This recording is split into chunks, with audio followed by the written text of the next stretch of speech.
Yamaha Sniper 155 standard version versus Yamaha Mio Aerox 155 standard version. Bigyan natin ng comparison ngayong araw. Tara!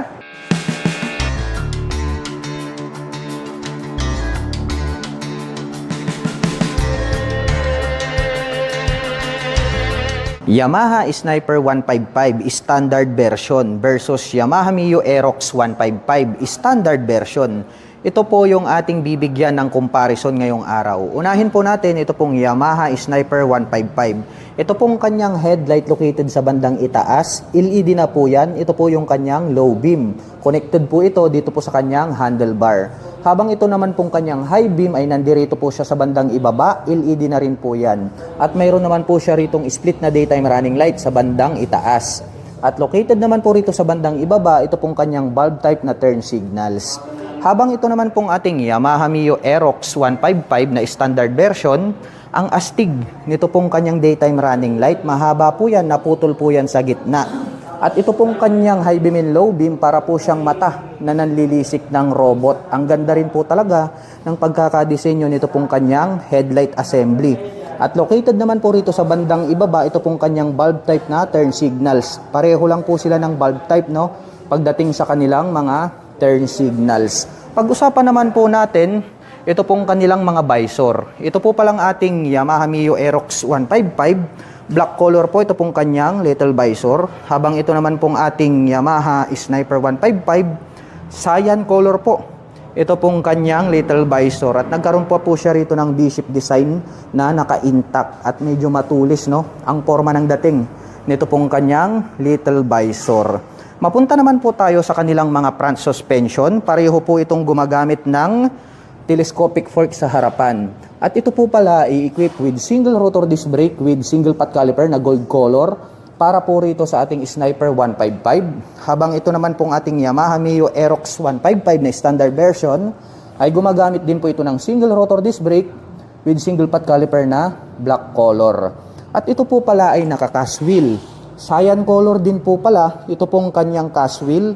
Nakaterno po yan dito po sa kanyang mga decal na cyan color. At ang sukat po pala ng gulong ng Yamaha Mio Aerox 155 dito sa harapan ay meron po itong sukat na 110 by 80-14. Habang ito naman pong ating Yamaha Sniper 155 ay mayroon pong sukat na 90 by 80-17. Ito pong kanyang gulong rito sa harapan. Silipin naman po natin ito pong kanilang mga meter panel display. Ito pong ating Yamaha Mio Aerox 155, ganito po yung style nito pong kanyang meter panel display.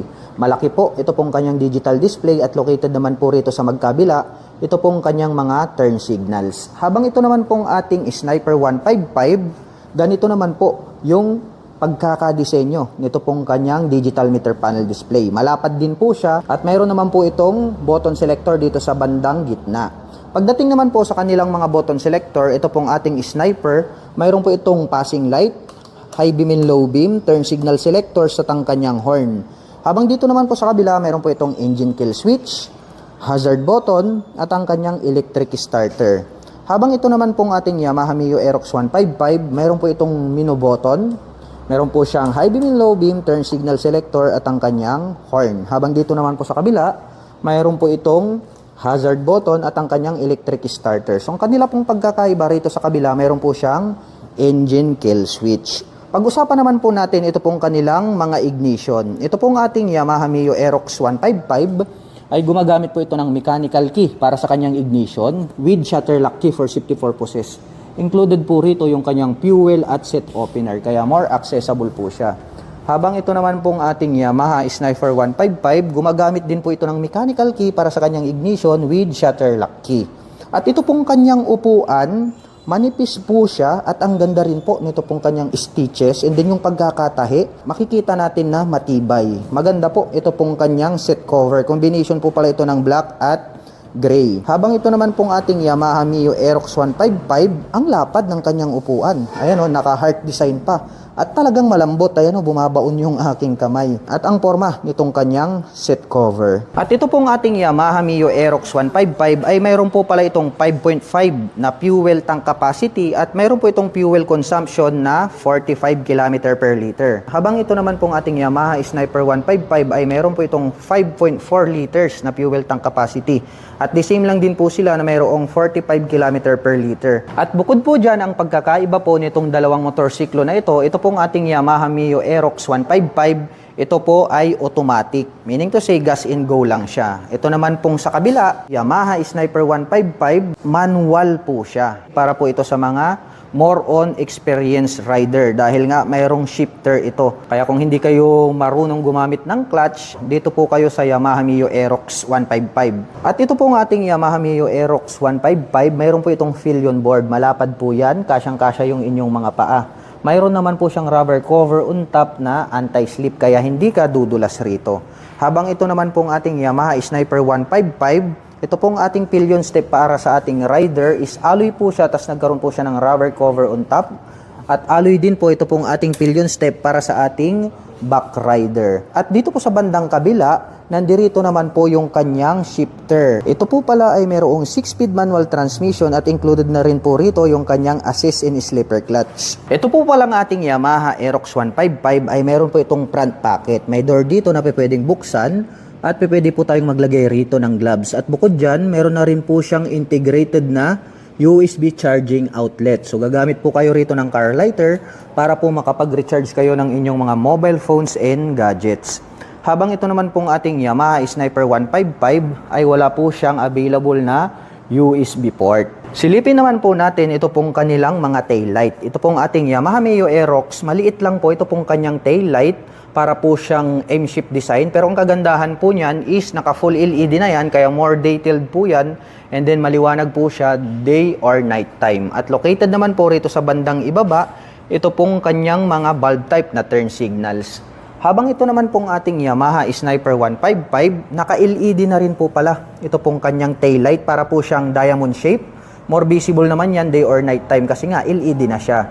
Located naman po rito sa bandang ibaba, ito pong kanyang mga bulb type na turn signals. Ito pong ating Yamaha Mio Aerox 155 ay naka-CVT drive po ito. Habang ito naman pong ating Sniper 155 ay naka-chain drive naman po ito. So kadena po yung kanyang ginagamit. Mayroon po itong itim na chain cover at may integrated na mudguard para hindi po matalsikan yung other body parts ng dumi nito pong ating underbone motorcycle. At gumagamit po pala ito ng monoshock absorber para po rito sa kanyang rear suspension. Habang ito naman pong ating Yamaha Mio Aerox 155 ay equip po ito ng dual shock absorber para po rito sa kanyang rear suspension. At ito pong ating Sniper ay equipped with single rotor disc brake with single pot caliper na Nissin brand, gold color po yan. Habang ito naman pong ating Yamaha Mio Aerox ay gumagamit po ito ng drum brake para po rito sa kanyang rear braking system. At ito pong kanyang cast wheel is cyan color po ito. At ang sukat naman po ng kanyang gulong rito po sa likuran, ito po ay mayroong sukat na 140 by 70-14. Habang ito naman pong ating Sniper 155, orange color naman po ito pong kanyang cast wheel. At mayroon naman pong sukat ang kanyang gulong rito sa likuran na 120 by 70-17. At ito pong stock pipe nito pong ating Sniper 155, black color po ito pong kanyang head protection guard. At silver naman po itong kanyang tip at mayroon po itong single exhaust. Habang ito naman pong ating Yamaha Mio Aerox 155, all black po ito pong kanyang pipe at ang kanyang head protection guard. At mayroon din po itong single exhaust. At ito po pala ay equipped with liquid cooled para po sa kanyang cooling system. Ganon din po ito pong ating Sniper 155. Naka-liquid cooled din po ito pong kanyang cooling system. Kaya pareho po nating maaasahan ito pagdating po sa mga long rides driving purposes. At ito po palang ating Yamaha Mio Aerox 155 ay equipped po ito ng side stand engine cut-off switch. Once po na naka-engage ito pong kanyang side stand ay hindi na po mag-ooperate or tatakbo ito pong ating scooter. Habang ito naman pong ating Yamaha Sniper 155 ay syempre wala po itong engine cut-off switch. Kaya mag-ingat po tayo lalong-lalo na dun sa mga makakalimutin.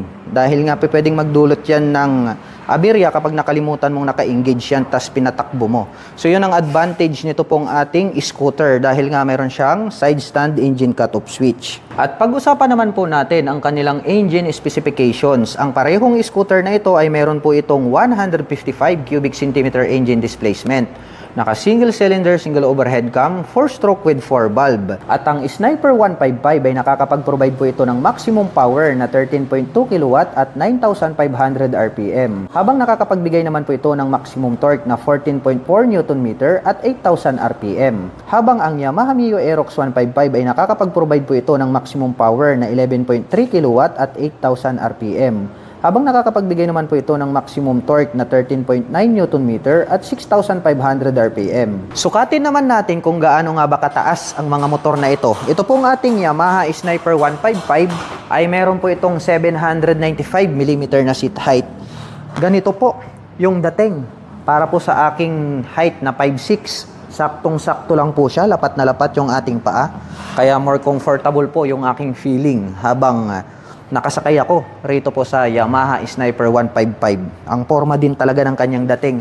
At saka yung kanyang driving position is aggressive talaga dahil nga pang sport ito pong ating Yamaha Sniper 155. Habang ito naman pong ating Yamaha Aerox 155 ay meron po itong 790mm na seat height. Susubukan naman nating sakyan para makita nyo yung difference ng dalawa. Gaya nga po ng sabi ko sa inyo, 5'6" in height po ako at pareho po sa dalawang motorsiklo ay lapat na lapat yung aking mga paa. Kaya saktong-sakto lang para sa mga tulad ko na 5'6" in height.